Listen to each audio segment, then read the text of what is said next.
Mahfud MD kembali membuat perhatian publik tersentak, bukan dengan kata yang lembut, bukan pula dengan bahasa diplomatis yang penuh basa-basi, tetapi dengan ketegasan yang selama ini menjadi ciri khasnya.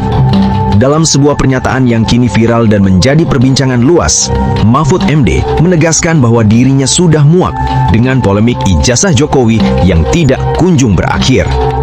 Menurut Mahfud, polemik ini seperti drama tanpa babak penutup, terus berputar, memancing perdebatan, memecah opini publik, namun tak pernah menemukan ruang penyelesaian yang jelas, tegas, dan berlandaskan hukum.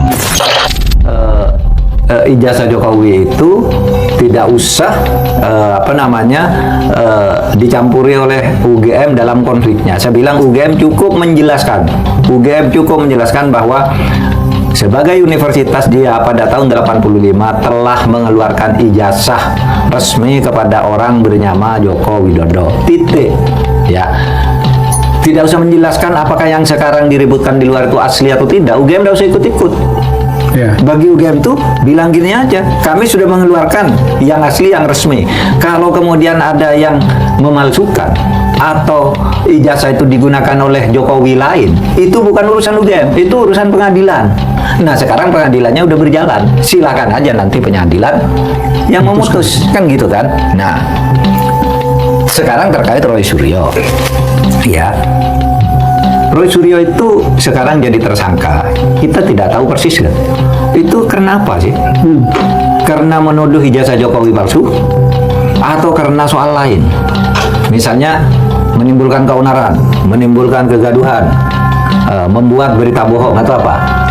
Nah, kalau masalahnya ijazah palsu, saya sependapat dengan Pak Susno Duhaji, sependapat juga dengan Pak Jimli, dan itu sudah saya katakan bulan Maret yang lalu kan, habis hari raya ketika saya pidato di kampus di Jogja itu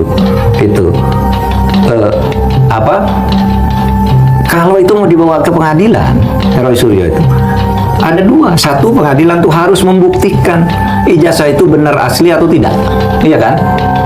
Kalau nanti di pengadilan lalu tiba-tiba dinyatakan Roy Suryo bersalah, padahal masalah utamanya dia menuduh palsu, harus dibuktikan dulu. Dan yang membuktikan ijazah itu palsu atau tidak bukan polisi, harus hakim yang memutuskan. Polisi itu hanya mengajukan mengimpun alat bukti lalu dijadikan bukti di persidangan. Polisi tidak boleh menyimpulkan ini asli, gitu, tidak boleh. Jadi harus diputuskan. Oleh sebab itu senarionya dua menurut saya. Satu, di pengadilan Roy Suryo itu sendiri nanti akan mengatakan begini, Roy Suryo akan mendesak, buktikan dong dulu bahwa itu asli. Saya tuduh itu asli, mana aslinya? Kan gitu. Bisa begitu ya? Nanti. Ya bisa begitu, memang begitu kan? Iya. Mana aslinya? Kalau saya nuduh palsu lalu aslinya tidak ditunjukkan, mana? Karena logikanya adalah harusnya gugatan soal ijazah dulu yang diproses, baru kemudian pencemaran nama baik. Kan? Baru dia pencemaran nama baik kalau ini terbukti palsu. Ini terbalik Mahfud. Ini sekarang pencemaran nama baiknya dulu yang diproses. Iya, tapi nanti di dalam kan penasihat hukumnya dan hakimnya harus membalik logika ini. Kalau tidak begitu nanti kacau. Tidak. Saya tidak peduli apakah ijazah Pak Jokowi itu asli atau tidak. Saya tidak peduli karena itu tidak akan ada akibatnya terhadap proses ketatanegaraan kita. Dalam arti begini, taruhlah misalnya betul tuh ijazah Pak Jokowi palsu misalnya. Lalu ada yang mengatakan gini, kalau betul ijazah Pak Jokowi palsu, maka seluruh keputusannya selama menjadi presiden itu batal, tidak sah. Saya bilang enggak lah, apa hubungannya? Itu kan hukum tata negara. Kalau pidana iya, pidananya bisa. Kalau terjadi pemalsuan itu karena kebohongan publik, karena pemalsuan itu bisa, tapi pidana itu tidak menyangkut ketatanegaraan ke orangnya. Kalau ketatanegaraan misalnya pengadilan memutuskan hari ini presiden kemarin ijazahnya palsu, maka semua keputusan saya bubar negara ini. Undang-undang pemilu dia yang buat, pemilunya udah selesai, yang tanda tangan tuh presiden, apa tidak sah? Yang mengangkat hakim-hakim tuh tanda tangannya presiden, hakim MK, hakim MA. Apa putusannya batal semua?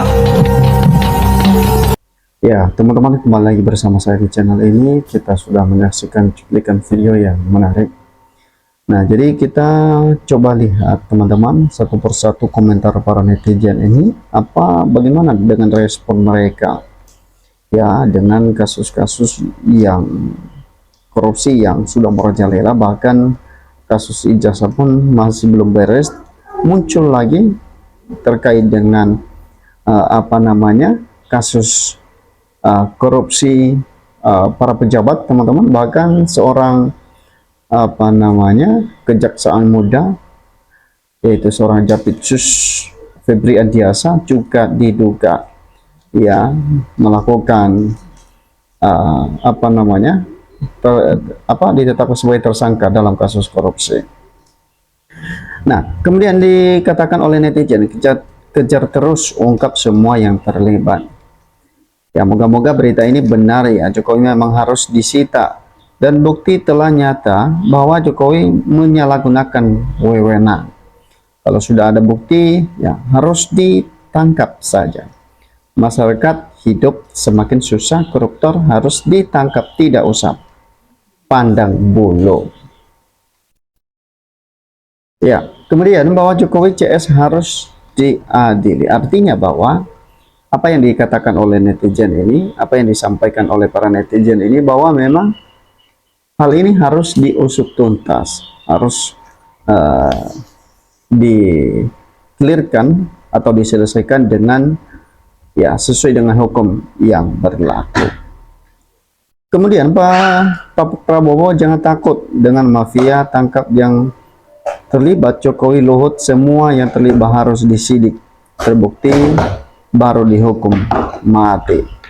Ya, jadi apalagi dengan adanya undang-undang perampasan aset ini teman-teman, saya yakin bahwa hal ini membuat ya penegakan hukum lebih punya power lagi dalam menegakkan keadilan, dalam memberikan satu kepastian hukum bagi seluruh rakyat Indonesia, terutama yang kepada para mafia koruptor yang selama ini sudah merajalela di negara ini. Dan tentu ketika undang-undang perampasan aset ini yang tengah diusulkan, tentu ini membantu ya bagaimana penegakan hukum yang menertibkan ya orang-orang yang atau oknum-oknum yang selalu ya bermain dalam hal ini. Kemudian bahwa segera bertobat, rakyat sudah muak dengan tipu-tipu, sudah menjadi kewajiban aparat negara untuk membuat seperti itu.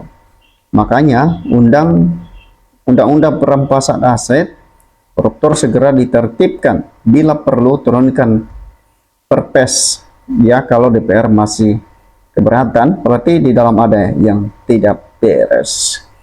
Nah, jadi dengan adanya hal ini teman-teman, tentu ini membuat para pejabat-pejabat yang suka korupsi tentunya ini memberikan satu warning bagi mereka. Dengan disahkan undang-undang perampasan aset ini, tentu mereka kocar-kacir ya, pasti ya satu persatu ya para mafia-mafia tersebut akan terungkap apa yang sebenarnya terjadi di dalam tubuh pemerintahan. Kenyataan Jokowi tak tersentuh Prabowo, Listo tak berani menangkap Jokowi. Ini fakta. Nah, rejim harus diganti, tegakkan hukum, ini satu-satunya jalan yang harus ditempuh. Sudah ada bukti, tangkap saja lengkap dengan pengikutnya supaya ekonomi kita membaik, negara aman dari koruptor. Ya, jadi bongkar bakar Jokowi dan penangkapan terkesan egonya kepolisian menelanjangi kejaksaan dengan kotorannya sendiri. Kejaksaan antibodi hukumnya yang sangat kuat, membuat kepolisian tidak masuk langsung ke virusnya dan terkesan cacat hukum.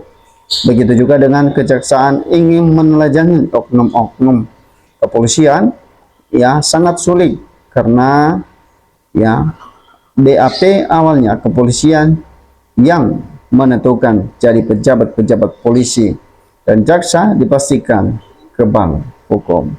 Ya, jadi teman-teman ya memang ini tidak mengherankan lagi ya bagaimana para penegakan hukum. Barusan kita dipertontonkan suatu peristiwa yang sangat luar biasa sekali, mana kejaksaan menangkap ya anggota polisi yang diduga melakukan korupsi, teman-teman, dan pihak kepolisian ya maksud saya pihak kejaksaan menangkap sebaliknya, dan begitu juga polisi menangkap kejaksaan muda yaitu Jampitsus Febri Andriasa. Hal ini teman-teman ini tidak heran ya, kedua lembaga ini saling beradu laga ya di pertandingan berikutnya. Tentu nantinya siapa pemenangnya ya ini masyarakat yang menanti ya, yang menanti hal atau hasil tersebut teman-teman.